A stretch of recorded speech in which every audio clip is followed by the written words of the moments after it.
Welcome to BlackUSA.news morning show. I'm your host, William Honolulu Jr. Join us as we explore the news and opinions that impact our community. We break down how the major stories have a very personal, local, and racial impact. No topic is off limits, but even if the conversation gets rough, we're always going to keep it real.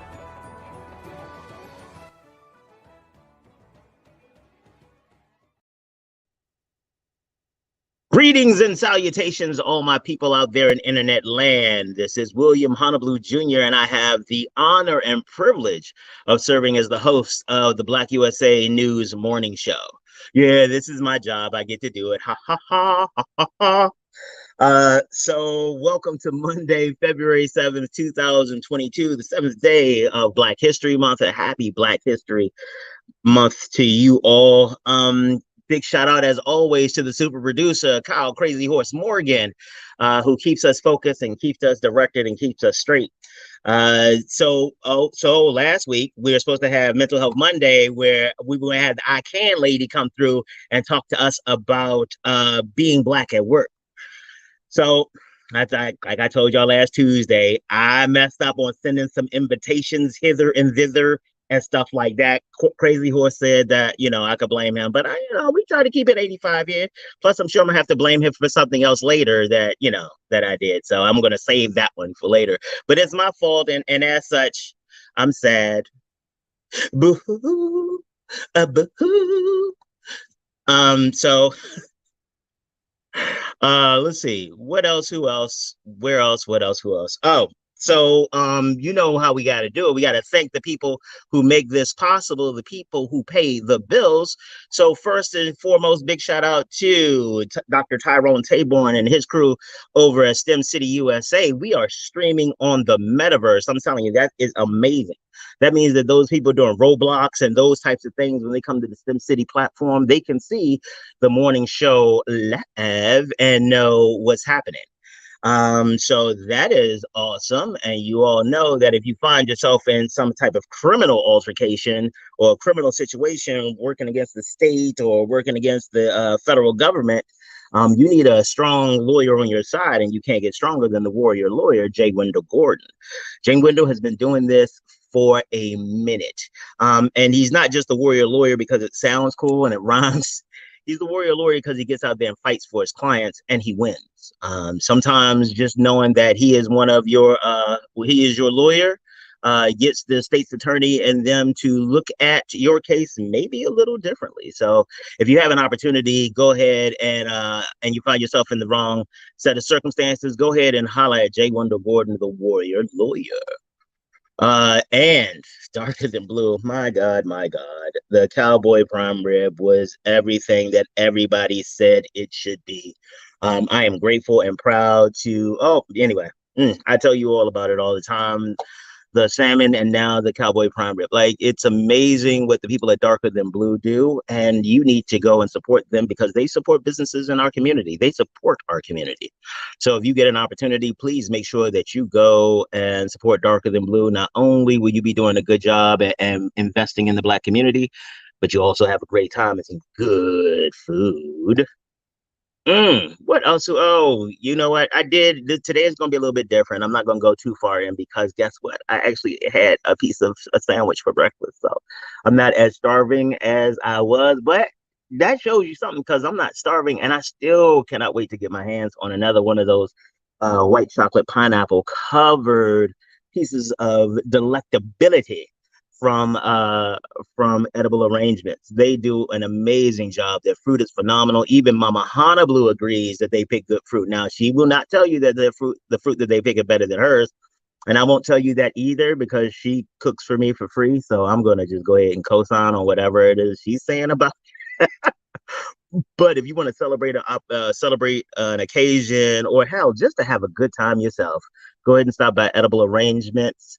And pick something up, especially in their Govins and Randallstown locations and also their location in Pittsburgh.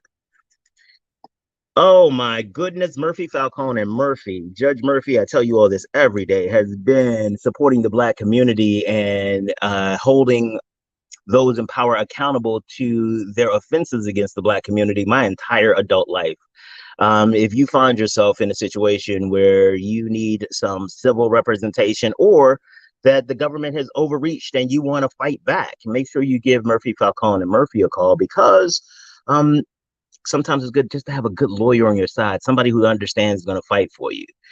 Jay Wendell Gordon does it with the criminal system, and Murphy, Falcone, and Murphy gets you hooks it up for you on the civil side. So we got you covered from front to back.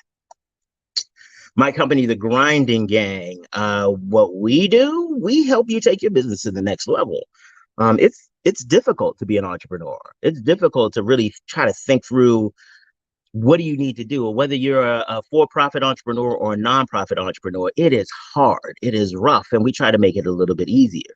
We help you figure out what to do with all the information that you have in your head and all of the different options that you have, and take them to the next level.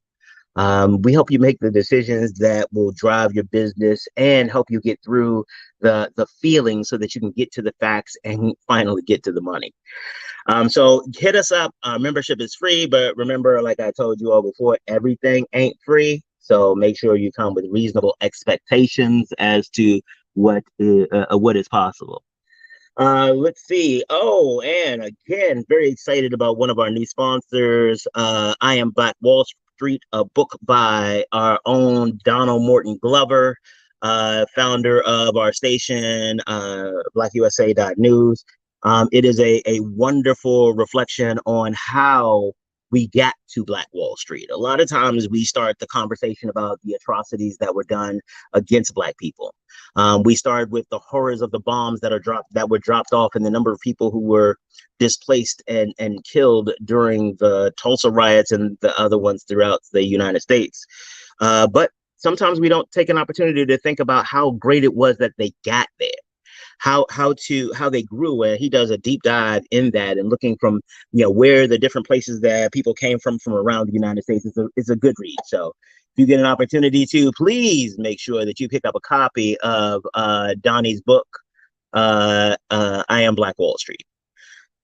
Oh, Friday's show, you all know that we had a really great conversation.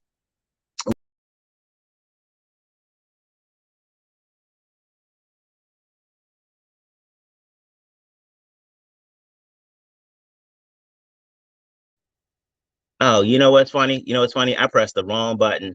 I tried to make the screen with Black Wall Street disappear, and then I made myself disappear.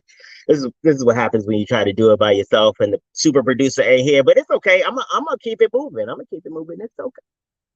But what I was saying is that Friday show was also awesome. We had a really great opportunity to talk to Brittany Phillips about homelessness and what we can do to advocate against homelessness or to end homelessness. And the morning show put our money where our mouth is, and we gave her a free registration to our business perfect pitch planning program happening on the 19th of February. And I hadn't talked to anybody before I did it, so I went back and I talked to Donnie, and Donnie said not only was it cool to do it with Brittany, but he wants to do it a lot more. He wants at least five more people. Yeah, he wants at least five more people. So a total of wants to pick up another five people. There is a link we have. So this is the link to our forms. I'll put it in the chats, and we'll put it out on BlackUSA.news and through our other sites. You can register to win a free registration. You can enter to win a free registrations, because it's time for us to put our money where our mouth is and really support the community in a meaningful way. And you know what? In talking about that program, let me just give you a little bit about it. Hi, my name is William Honolulu Jr., and I have the privilege of being the host of the Black USA News Morning Show. Black USA News has partnered with the DM Firm, the Grinding Gang, Be More News, and DM Global Marketing and PR Firm to bring you the Perfect Pitch Planning Program. The program will help business owners develop the skills to compete and present a detailed plan to open or grow a business. During the program, you will learn how to create an entrepreneurial mindset, how to clarify and communicate who your target customer is, how to design your business model to meet your customer's need, and how to create realistic financial projections. The first session will be held on February 19th from 12 noon to 3 p.m. Eastern Standard Time. If you register by February 10th, you will receive an additional $50 discount. If you use the promo code BlackUSA.news, you will receive an extra 10% off. If you are ready to take your business to the next level and save some money, act now before prices rise. This program is sponsored by the book I Am Black Wall Street by Donnie Glover, with a foreword by the Honorable William Billy Murphy Jr. So that's what we have to offer. Again, if you log on or visit that page, you can apply to have free tickets to the Perfect Pitch Planning Program.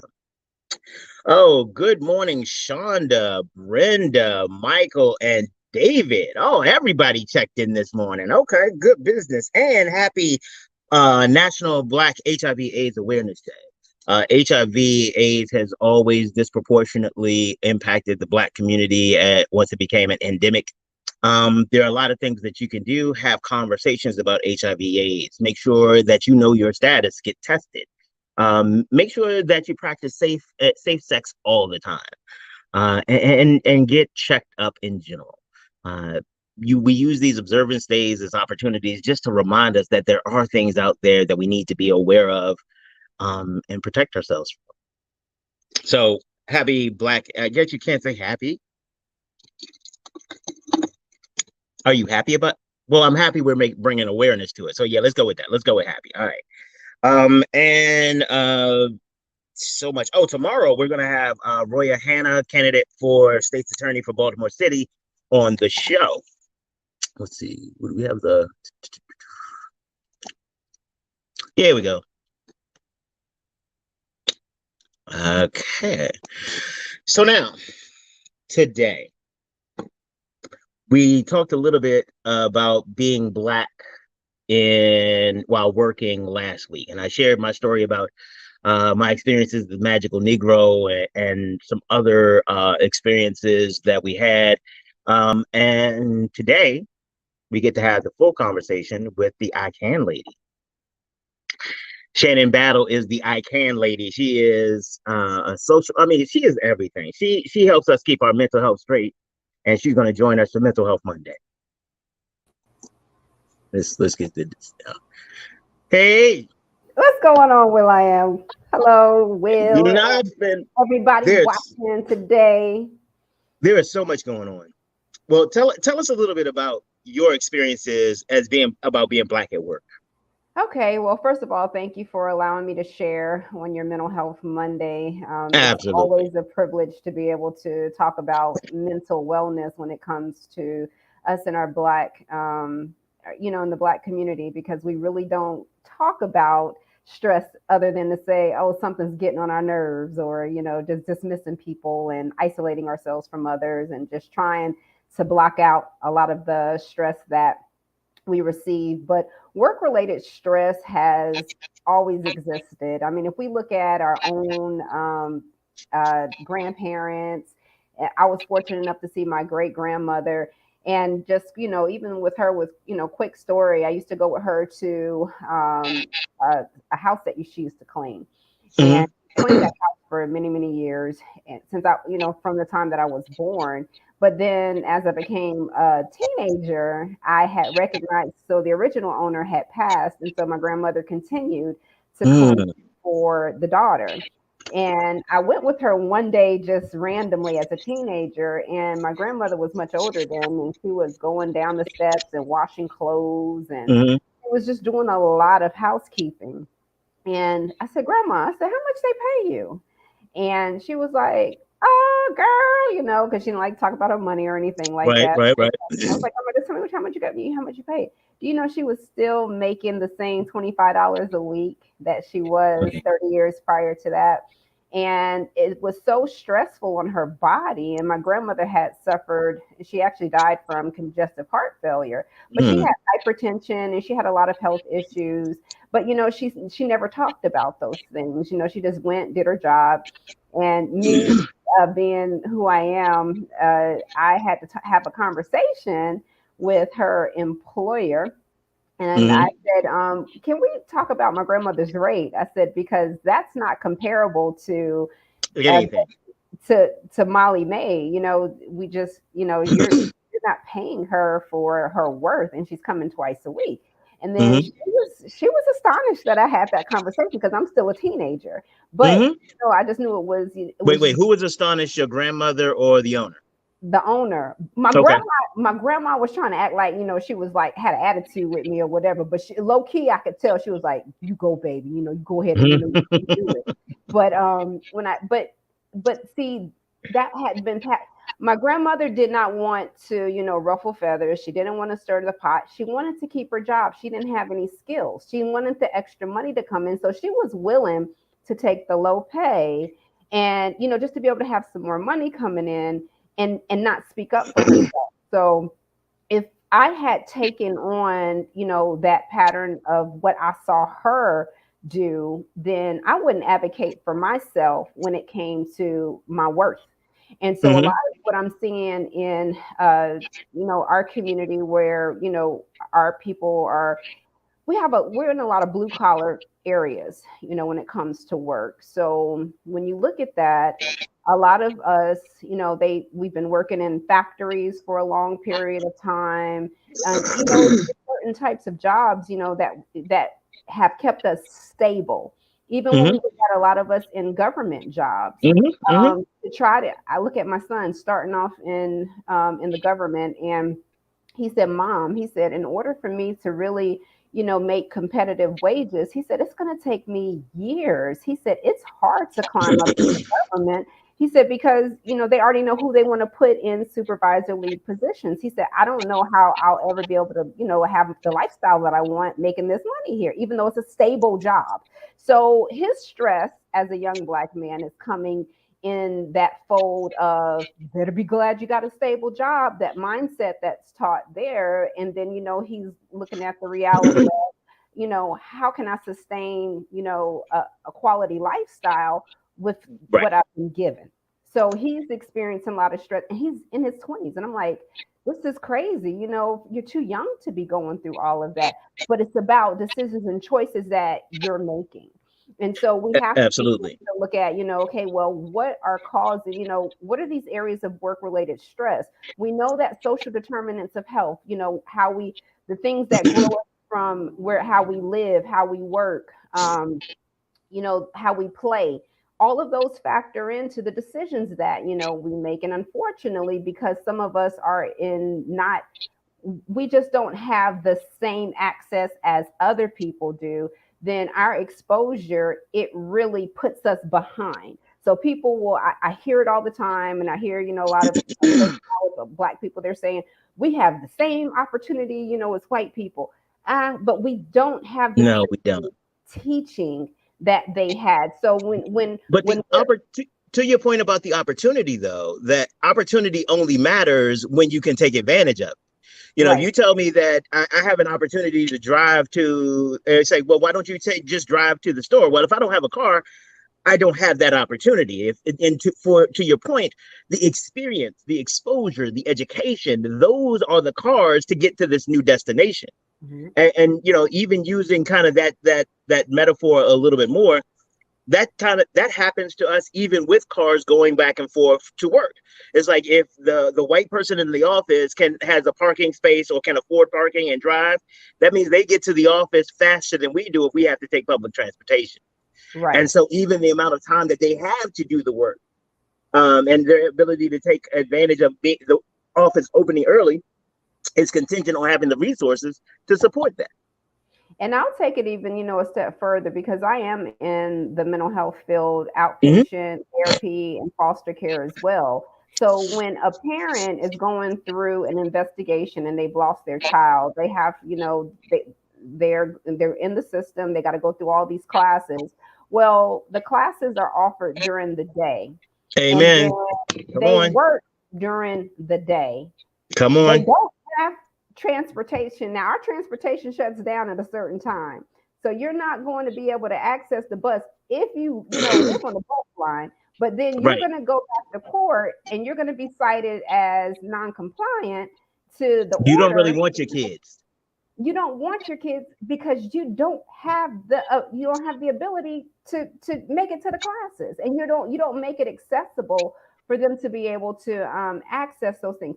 So when we're looking at how the system is set up, it just points, unfavorably for those that are disadvantaged in lower socioeconomic statuses. Absolutely. And that's just what it is. And so And when we're there's a looking at racial component to this as well. Mhm. There is this idea of, for especially for well, black women, and to a greater extent black women, but also black men, is that we don't have the option of being angry.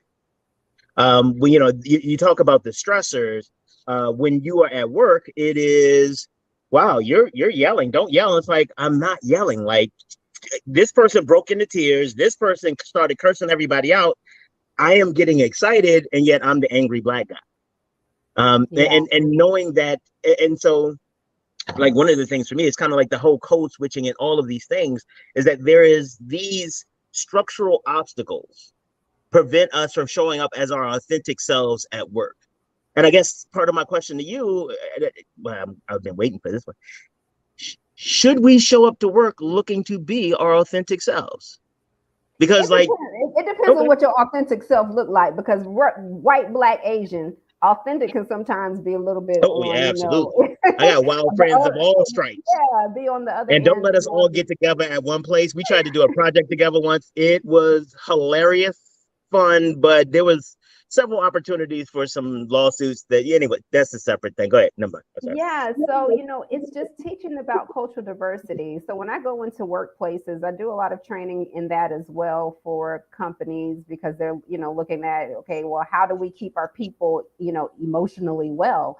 Mm-hmm. And it's really learning about cultural differences. So when you're saying show up as your true authentic self, your true authentic self should be respective to the culture of the work environment. But the problem with the culture Mm. of work environments is that we automatically are excluded from being a part of what was designed to be, not an all inclusive culture. So now we Right. have to figure out, how do we make these cultures inclusive, so that the tables are more of a playing field for everyone. So when we look at work related stress, I think there was a study done maybe about 3-4 years ago at Morgan State, and they were looking at the mortality rate of Mm-hmm. of men, and Mm-hmm. it showed that black men that were under work related stress environments had higher mortality rates than Right. that of any other race. And we look at, okay, well, why does that happen? It happens because of the type of shifts that they're working. When you look at, how our black men are working, they're working long hours too. And then if they're working long hours during the day, or they're working long shifts during the night, and they're sleeping during the day, now you have to ask the question, are they eating healthy? Are they taking care of their bodies? Are they going to the doctors to check on themselves? And so are they working under, conditions where they may have hypertension that's untreated? Do they have Mm-hmm. access to the right type of health care? So all of those factors, most of the time, because I know even me as a mom, I have to make sure that I take care of myself, because I'm so focused on taking care of everybody else. I know I have to work. I know I have to feed my family. So if it came time, if I'm not feeling well, if I have to pop the pill or go to the doctor, I'm likely going to pop the pill, because I Right. know I need to get, even in working Where are for you going to get the myself, time from? right, where I'm going to get that time back, and I don't have it to get back. So imagine that, with people who have to, show up. They don't have paid time off to be Right. able to go, to a doctor, or, they live in communities where they don't have access to the right type of health care. And that still Right. exists, even today. So those are the things that we have to begin to I like the look at. fact that you said it still exists. It doesn't just still exist today, it is exacerbated today. And a Mhm. lot of the reasons that's exacerbated is, and I like to make sure that I'm clear about this. I don't think the system needs to be fixed, because it is working the way it's designed to work. It is designed by the people in power to stay in power. Like if you're a 7-year old and you're creating a game, guess who's going to be the winner of that game the majority of the time? The 7-year-old. Yay! No, no, no, no, no. You're not doing it right. Well, that's what you did last time, and you won. Yeah, but when you do it this time, it looks different, and now you lose. It's like, but wait a minute, that's not what you said the last time. And that's what the relationship is like for me, at least, the way I see it, between Black people and most of the institutions of America. And so even the workplace, to your point, it has a context. And one of the reasons I asked the question about authenticity is because workplaces have a context, and that context is normally built around power. And in competitions or in situations where there is an unequal power dynamic, Black people it tends not to work out well for us. And so for me, one of the challenges, not even challenges, one of the stressors is trying to figure out all of the challenges before they show up so that I can be prepared for them. It is because I know if I have a problem or if I misstate a fact, then that's going to be the talk. It's not going to be all of the 99 other things. It's going to be that one thing, and that will impact my career. And so now I have to think about, okay, who's going to ask what question? What is their answer going to be? Blase, blase, blah. And I'm trying to think for everybody else just to make sure that I can be Black in a room. I got to make sure, okay, what am I wearing? Wait, this color red, that's a little, I don't want people to think real African, real aggressive. Rasta. Right, like, yeah. Haircuts, shaves, tattoos. Right. And then while everybody has to think about those things, not taking that away from it. Brandy asked about Black men getting the right care, period. And the answer is no, statistically, through research and my own personal experience. So, but those types of stresses, those are the ones that I see a lot, the whole being Black at work. It is, and it makes it difficult in my experience to have the conversation because I can't point necessarily to something someone has done. Like it wasn't that you said something, it's like, hey, you are like, this whole place I have been told, this whole place is problematic. I have seen that my Blackness creates a problem, or I don't get treated the same. And so this place does not fit me. The cultural norms, like professionally, when I started drinking, oh my God, I had so much more, I got more contracts and more professional engagement with white people than before.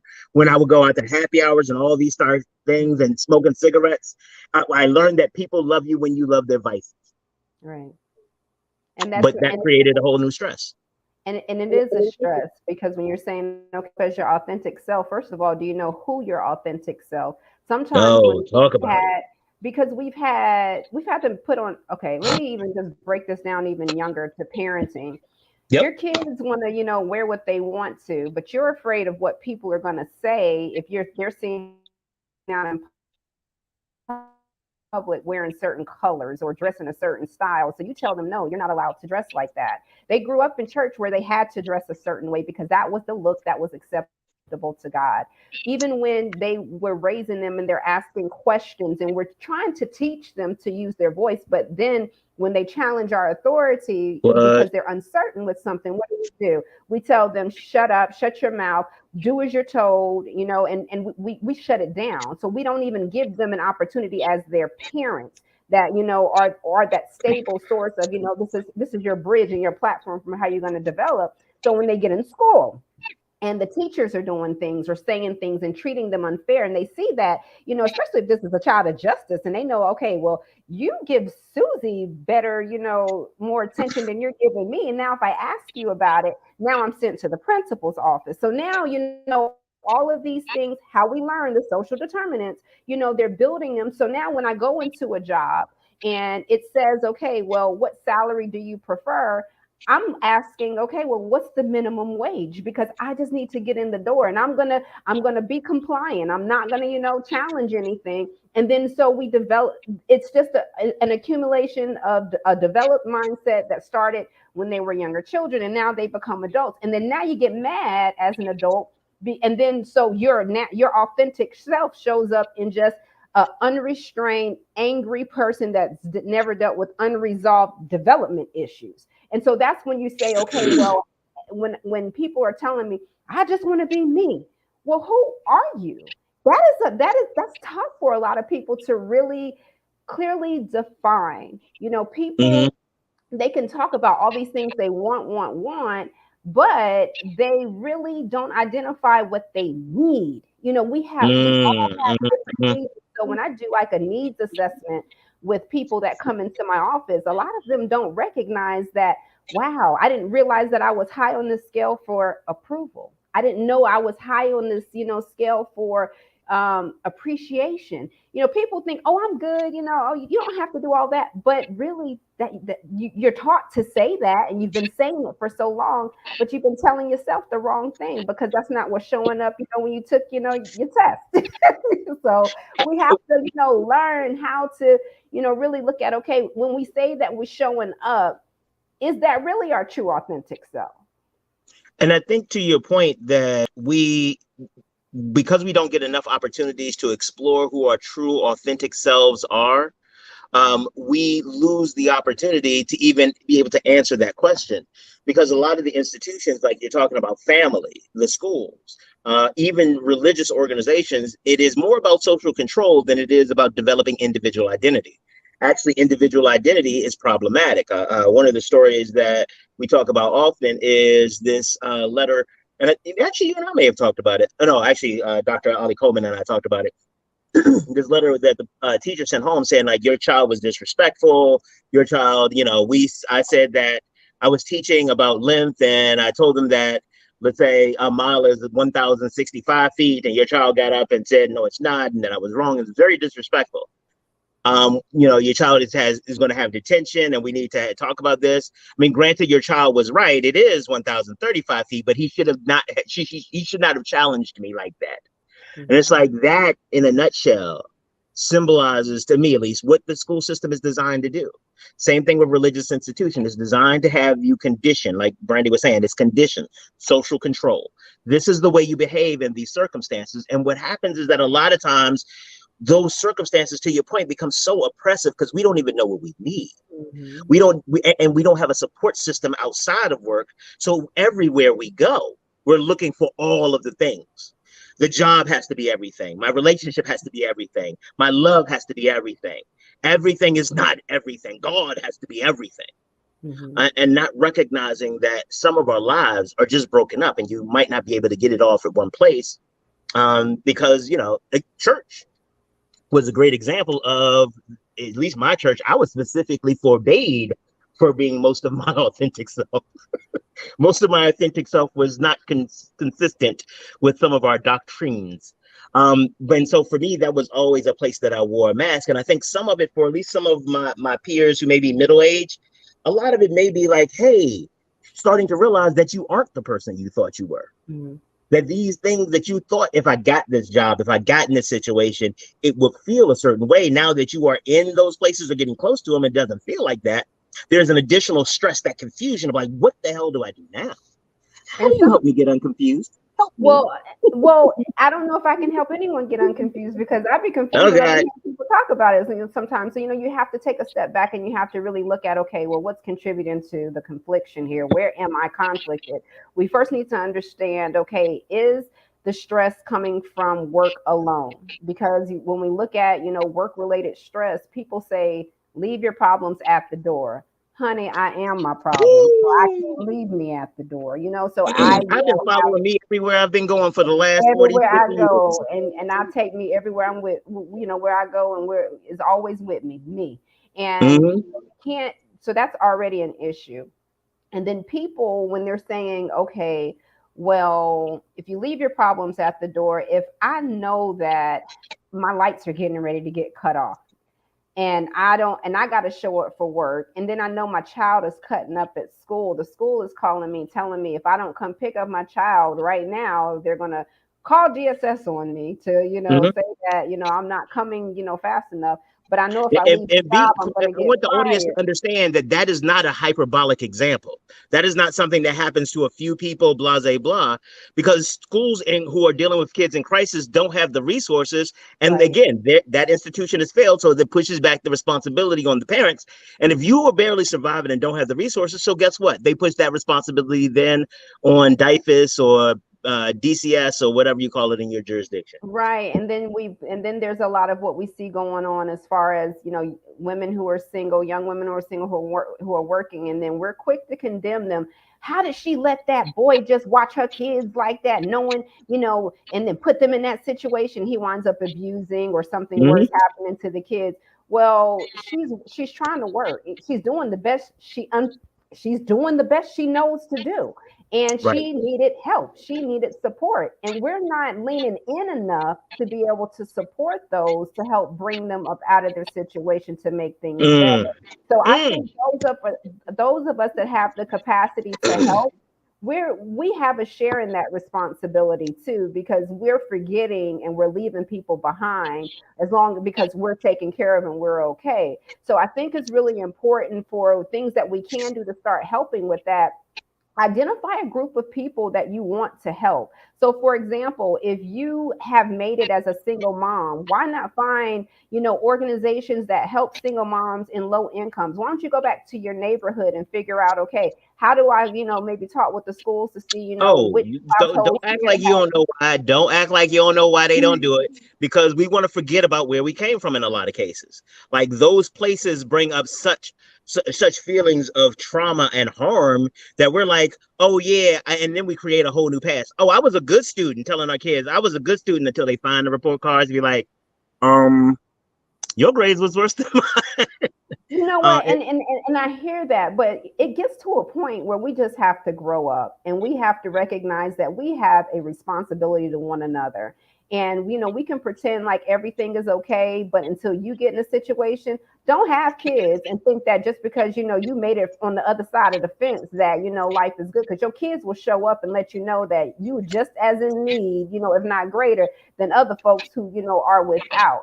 So you just never want to think that it will never be you. So we have to ask ourselves, okay, how are we showing up for the people around us? If we're looking at work related stress, how are we making sure that we're not creating a toxic, stressful environment for the people who work around us? Are we checking in on the people that work around us? Isn't it ironic how we don't know that people are in distress and they work right next to us? How is but that? okay, here's the challenge I got with that though. Um, we, and I'll speak for myself. There have been times where, as a person who comes from a community, one of the things I realize is that I try to create community wherever I go. Mhm. The challenge with that is that some of these times, and when I struggle with being my authentic self, whatever that happens to be at the moment that I'm being it, Mhm. is because what I have experienced is that when I try to create a team at work, or when I try to invest in other people at work and that kind of thing, either that idea of I've seen that idea of family and team be exploited to keep people, to retain people who should leave. Like, this place is not good for you, but you can't leave. The boss sucks, but your coworkers, you don't want to leave them out in their lurch. Yeah. And so, I couldn't do that. I couldn't do that to Shannon. Shannon's been so nice to me, and now, William, my boss, he's an asshole, and he needs to be, like, not just fired, but like deported to a country he's not even from. But Shannon is amazing, and I couldn't do that to her.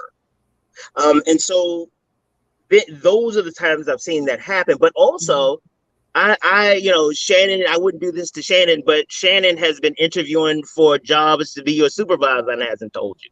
And so while Mhm. you are investing in maintaining this relationship with Shannon, sorry I made you the bad guy. I normally do that to myself, but I'd already used myself in a previous example, so you stuck. I can Um, handle it. but so how do I, everybody else can find out for themselves, how do I handle the idea of trying to create a community as part of my authentic self, but also maintain this level of distance and Boundaries. professional distance, right, How so do you that I protect can be yourself? safe no Right. matter how wild things go. Well, you have to know what your level of emotional maturity is, first of all, before you start calling I'm yourself. done. I'm done. I apologize. You could just stop Well, this right now. I okay. think I'm Well, I mean, disqualified for hey, it. You know what? Talk to the rest of the people now because I think I'm disqualified. Go ahead, tell them what they need to do. let me go ahead and go ahead and be the antagonist over here, I guess. So you have to know what your level of, because a lot of us, we want to be responsible to do things, but we just aren't prepared to do them. And when you said that earlier, we think it's all this, all, church is the all, work is the all, but we're a pie, and that's what I teach on, all the time. Life is pie. You're a pie, and a portion of you is work. Your personality goes with you, but you have to figure out, how does your personality work best in this environment, and how does it land well with the people working around you. Your assignment may not be to create a whole culture of Williams, or a whole culture of Deborahs. Your assignment is to show up as your authentic self in a respectful way that invites people to, want to be, know more about you, learn more about you, but not in a point where it's going to cause you to limit your ability to grow. Because we oftentimes, when we're in these work environments, some of us don't have the ambition to leave or to grow. And then but then we want to blame and get mad at everybody else getting ahead because they're doing better prep work and What? to reposition themselves. So then we go back and we start blaming ourselves, and then it increases stress because we see everyone advancing and we're still in the same position. So we have to begin to take honest assessments and evaluate the decisions that we're making. Life is choice driven. And even though, yeah, say, you've been at this plant for a long time and you have been overlooked for positions and you're still making the same pay, your health insurance sucks, is you need to start looking at, okay, well, how do I get myself out of this situation? How do I access more information and resources? How do I learn what's going on around me? Even I've learned that a lot of white people, rich white people, wealthy white people, they don't know about a lot of resources that are available Huh. even to them in their Yeah. communities. I have learned that we think like the system is only designed for mental health services for poor, impoverished people Crisis. with Medicaid. But in your states, they have state funding that's designed to provide services for people who don't meet the income requirement, but have the needs that qualify to get entrance into certain medical type programs, whether it Right. be whatever it is that they may be going through. So they have access to services that they don't even know about because, they think, okay, well, they'll just pay for what it is that they need. But we have to start empowering and just letting people know what's available to them out there and teach them not to be afraid to access those resources, not to be. I had someone call me the other day, just a couple of days ago. It was a male friend. We grew up together, and he was talking about what an issue that he had with his daughter in school. Never had an issue before, and he called me because he said, Shannon, he said, I'm so upset, I'm so offended. He said, because they suggested that I should take my daughter to a therapist. How dare they? I said, why are you upset and why are you offended? And What? then Come on, let's answer that question. Come on. so I was just, but I'm saying that to say, we think that because we dress it up good, like how we were taught, we dress it up good, we speak it well, we present it well, we mask it well, that everything is okay and everything is all right.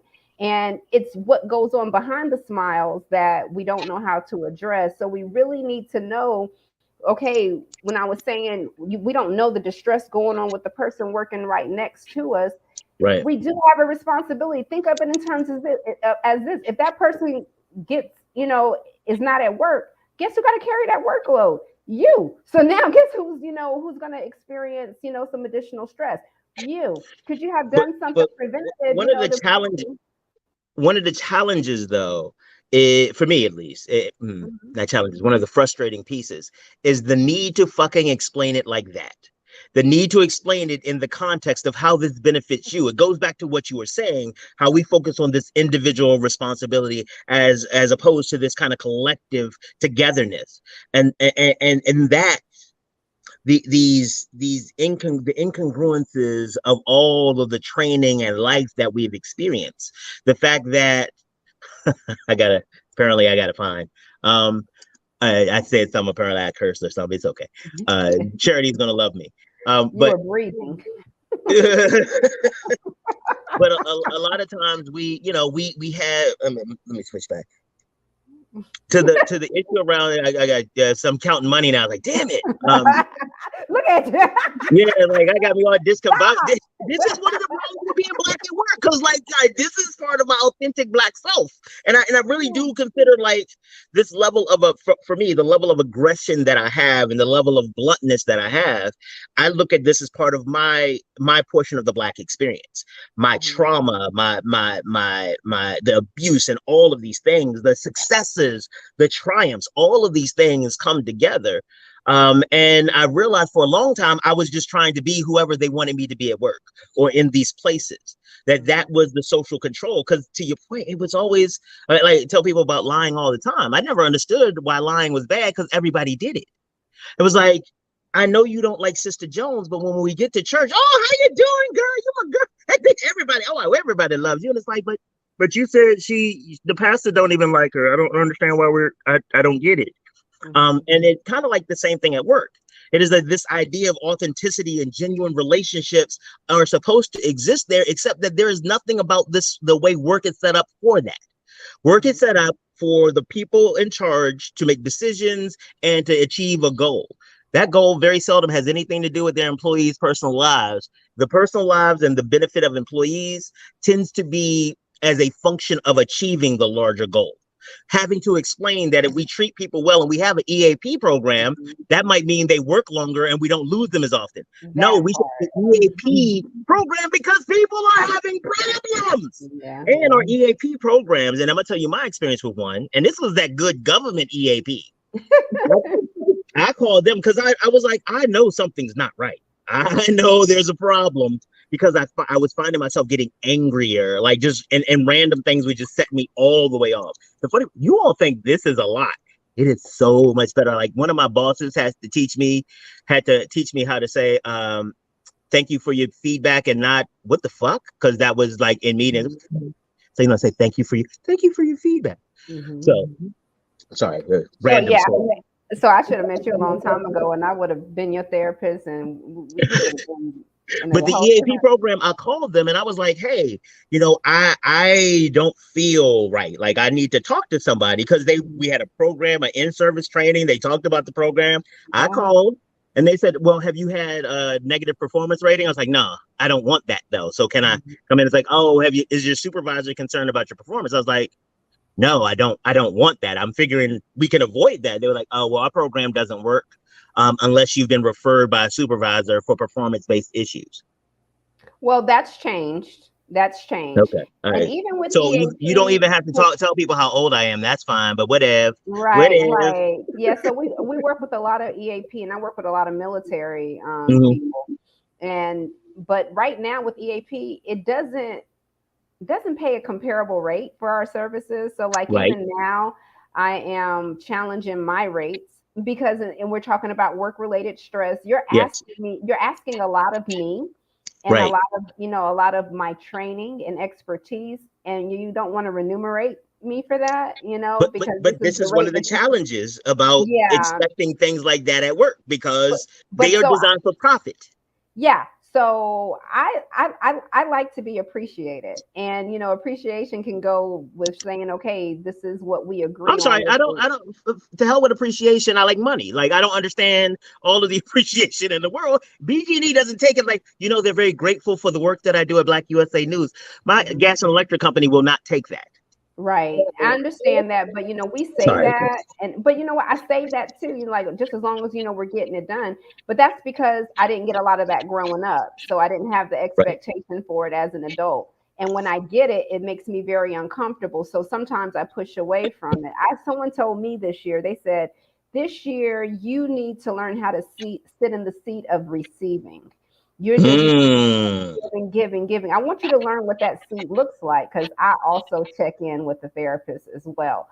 Absolutely. And I said, okay. And now that I'm doing it, I'm taking everything everybody giving. I don't turn down nothing. You want to get okay, thank you. You know what I'm saying? And I don't even care what people say, a motive, strings attached, whatever. I'll bless it in the name of Jesus, and it's good. So I just know that when we're, just as we're coming to work, we really need to just communicate better. We need to communicate with our supervisors. We need to communicate, with the people who are in authority over us as far as what we need to be more viable in that workplace. And I'm then sorry. so What if they don't? What if they don't give a damn? they may not, Mm-hmm. but you know what I'm saying? At least you got it out there. And then from Okay. there, you can begin to make a decision about There what's you going go. to be best for you.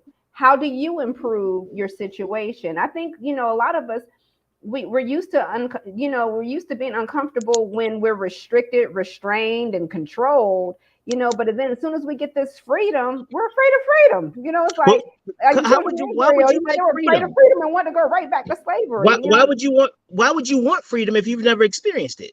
Like there's this meme I love. There's this picture of this horse. You know those dollar store picnic chairs. You know, like the ones somebody my size would not be Yeah. sitting on at the picnic. Okay, all right, those. And I don't. Okay, by the way, y'all need to stop buying them damn chairs. Go ahead and at least step up to Walmart and give me something I can sit on. But okay, but it's the dollar store chair, right? Right. And there's this big horse tied to this dollar store chair, and he's just kind of sitting there like he can't go anywhere. Why? Mm-hmm. Because he's been tied to strong stuff for so long. When he feels the tie, it doesn't even occur to him Mm-hmm. that he has freedom. So he just stands there because that's all he knows. And that's one of the things with as we're engaging in work for me is like we have to be anti-racist. We Right. have to invest because a lot of people want to hold us accountable without making an investment in us. They Yeah. want to say like, oh, Shannon, you're not doing a good job, but I told you I needed more time. Well, we don't have the time to give. And now I refuse. And sometimes it is really about through therapy and things like that, learning how to establish the boundaries because some of these people don't give a fuck about you straight up and down. It is a commercial transaction and that is all it's going to be. And if I think if we understand that, we can make better decisions because we don't have this story in our head about one day they're going to appreciate all the work I put in and then they'll treat me the way. Come on, bro. Understand it and grow and learn from it, because a lot of us will take that to understand it and just be bitter, resentful, and hateful about it. And then so we're always that angry Black person showing up. We're angry because we got passed over at work for, a position that we knew that we deserved and were more qualified, and then had to train the person that was unqualified, that didn't know the job. And then, we're upset about that, and then felt like we were looked over. So we just become angry. And instead of using that anger to really fuel us to figure out to make the decision again, to make a choice. Say that word again. I love that word. That's the word of the day. Yes, to make a decision and make a decision that's going to help you grow. And I think, just ask, okay, so let's just take this, because there's a lot that goes on, when we're trying to talk to like Black men, Black women about things. Just ask yourself, if your situation was different, if we waved a magic wand and your situation could be different, what would it look like now? How would that look like? How would you want it to be? And then we have to learn how to help people to really create a vision and not be afraid to dream. We have, told people that, their dreams are too big, or, that'll never happen for you. What's the first Right. thing we say when kids want to go into the music industry? You ain't gonna be no rapper, but yet there ain't nothing to do that. You can't make no money there. that is an industry. And if you do well in that industry, you do better than a lot of other people who, go to college all these years. You know what I'm saying? So Right. we don't properly help people, really learn how to master their dreams and how to plan it out accordingly. So I think, in order for us to really be more effective in being able to reduce our stress, we need to start listening to the people around us. If you are a workaholic and you're always doing things, when someone around you is telling you that you're working too much, don't always, shut them up. Oh no. Just stop making excuses and take a step back and ask the question, well, what makes you think that I'm working too much? Ask questions. The questions that you were afraid to ask as a child, ask them now as an adult. More understanding will become more curious. And then you'll begin to be, and they'll say, you get mad because somebody say you done gain weight. I ain't gained weight. You don't even notice you're gaining weight because you're working so much. You know what I'm saying? And you're not eating the right things. Like, And by the way, what's wrong with gaining weight? Like there's some of these things that are now again, depending on what your issue is, if there's something wrong with gaining weight, like your response to that, and again, this is me. A lot of times people's responses to that are visceral because there's a lot of shaming that goes along. And again, another story in their head.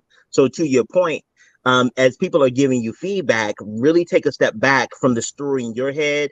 And especially if you know the person is going to come from a place of honor and they actually care about they're you. genuine. Yeah, Yeah.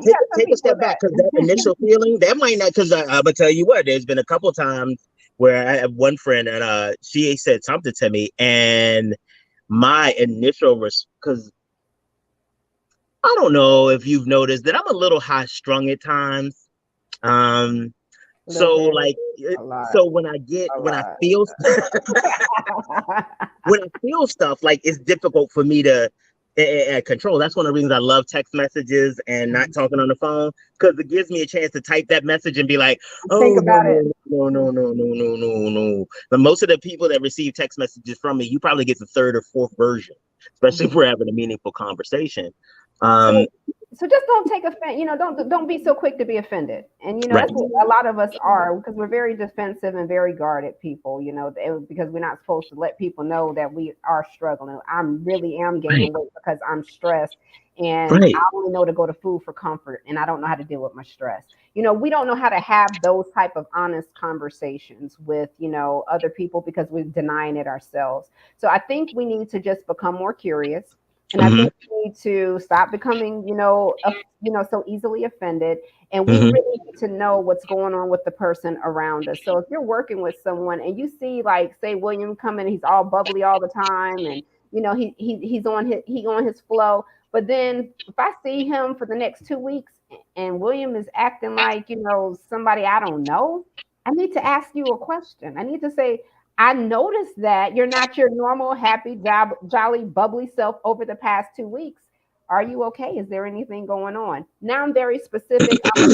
And I'm Mm-hmm. genuine, and I'm specifying why I know something is going on and giving you an opportunity, to kind of let me in. So at least you can have a sounding board. So pay attention to what's going on, to people around you. That's how you start. Don't worry about creating big old cultures, communities, or anything. Just be concerned about your neighbor. Just try that. So let's listen, because again we did this. I love talking to you. This is I have such a wonderful time. So let's wrap this up on the how do I protect myself in these types of open ways, and these types, because I've done it a couple of times where I've been open to people and trying to help and support them, and I transition from being a support to being an enabler. Like Don't make all it of a about sudden, don't make it about you. Because the key thing is, because you put too much of yourself to try to make yourself relatable to someone, to let them know that you get it, that you understand, that you open yourself up to, that vulnerability of being attacked, or that person misusing it because they're not emotionally mature, or, they're just not a mature individual Mhm. that, really understand what it is that you're trying to do. So it will, get blown out of proportion, and then you'll be the one, just standing there like, Dad, why did I do that? And so now you put a defense up, and you're not available to help that next person that really needs it. So what I would say is, don't insert yourself in the way that you're trying to help someone. Just be there and be present, and then let it be about them. And then, just ask questions about them. And then the more that they let you in, then that's how you determine, okay, what it is that you need to do to be more effective in helping that person. Okay. All right, we got to the end of the show. I really am gonna have to talk to Donnie about having y'all people on here for like a couple hours of doing some special editions, because like, yeah, we get to the end and I'm like, but there's so many more questions. Like I got a whole sheet of paper. All Well, right, if there are so questions that, any of the people that have been listening have, you can always go to my website, shannonbattle.com, and just send me a message, send me a chat. I'm on all the social medias. I can lady. I'm always helpful and responsive. Yeah, Just she don't is. DM me because I don't really do I can't, it'd be so many DMs like with people. I just, so like kind of email me because I'm better with the emails. Oh, yeah, I'll get yeah. better It's unless I get an assistant for that, but I'm not on that level yet for yeah, that. yeah, yeah. So But yeah, but it's real a pleasure. talk, everybody. If you all get an opportunity to holler at the ICANN lady, just do. And you might not even need to talk to her in person. I encourage you all to do this, but like on her website, she has a lot of different products and things, and also some workshops and stuff like that. So it is critically important that we as Black people really work to get our minds right, because this is rough being a person in America. It's Mhm. damn near impossible to be a Black boy. So guess what? You all are not going to miss Shannon, because next week, guess who's coming with us? It's going to be a Miss Shannon battle. She's going to be talking about healthy Black love, because some of y'all got Black love, but uh, healthy. Maybe not. So next Monday, next Mental Health Monday is Black Love. We're talking to Shannon Battle about that too. You ready for that one, Shannon? I'm ready for that one. We may have to follow up on Clubhouse or something. Y'all gonna have to set up a Clubhouse group after that one. Yeah, we might have to. That might have to be. I might have to tell Donnie that might be our first 2 hour show, because that's gonna bring up some stuff, because I'm still traumatized by my relationships. And I'm sure that there. Oh, you know what? We should have some fun. No, you know what? I would not even do that to myself. I just really thought about. I was about to set myself all the way the hell up and talk about bringing ex girlfriends and stuff like that to the show. For no, thank you. We're not going to do that on Valentine's Day. I'm an idiot. But we have gone over our time, and you all need to make sure that you are here next Monday for Healthy Black Love. And we are going to have a great conversation. Oh, and don't forget, tomorrow we have Roya Hanna, candidate for state's attorney for Baltimore City. And she's going to come and join us. So, we have come to the end of the show. Hey, ICANLADY. Can you hear me, ICANLADY? Much love. I'm here. Okay. Send us off with one thought for moving forward. Send us off, ma'am. Oh gosh. In all you're getting, get an understanding. Oh, go ahead, taking us to church at the end of the day. Well, all right, ladies and gentlemen, boys and girls, children of all ages. I am William Honablu, and I've had the honor of talking to Shannon Battle today about working while Black. This has been wonderful. I am looking forward to talking to you all tomorrow. We'll be Black then.